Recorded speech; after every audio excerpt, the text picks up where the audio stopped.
खुलुमबाय गोजोन फुंबिलिनि गासैबो बड'लेण्ड बुब्लिनि अनसायगिरिफोरखौ बरायग्रोबाय।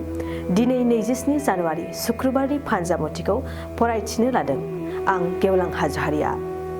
फानजामुथिनि गिबियाव दं मेष राशि। देहानि जेंनाखौ लानानै दुखु जागोन। हरखाब देहायाव बायदिसिना बेराम जागोन। देहानि फारसे सांग्रां जानाया मोजां। वृष राशि। मोजां सान। हरखाब नखराव दोहोन फैगोन। आंखालनि समाव दोहोन मोननायखौ जोबोद गोजोननाय लागोन। मिथुन राशि। साननाय हनायफ्रा मोजां। गुबुननिफ्राय बायदि खाबु मोनगोन। नाजानाय थायोब्ला साबसिन खाबु मोनगोन। कर्कट राशि। नखरनि संसार जानायाव जेंना जेंसि फैगोन। बिसि फिसायनि जेंनाखौ लानानै दुखु जागोन। मोजां सान जानाय नङा। सिंह राशि। बिमा बिफानि फारसे गोसोखांगोन। बिमानि सुखुखौ लानानै गोसोआव गोजोननाय फैगोन। कन्या राशि। नखराव खौसेथि आरो गोरोबलायनाय फैगोन। मावनो लानाय खामानिखौ जयै थांखि लागोन। तुला राशि। सुथुरनिफ्राय रेहाय मोनगोन। सुथुराबो नोंथांखौ अनसायफिनगोन। मोजाङै समखौ बारहोहरनो हागोन।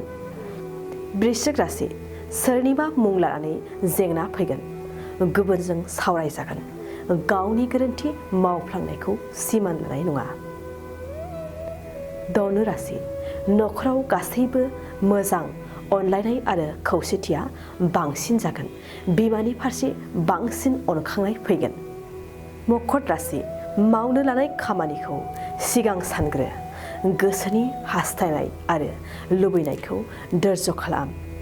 कुम्भ राशि। सुथुरा बांगोन। नोंनि सुथुरा बाय बाहागिफोरनि गेजेरावनो जागोन।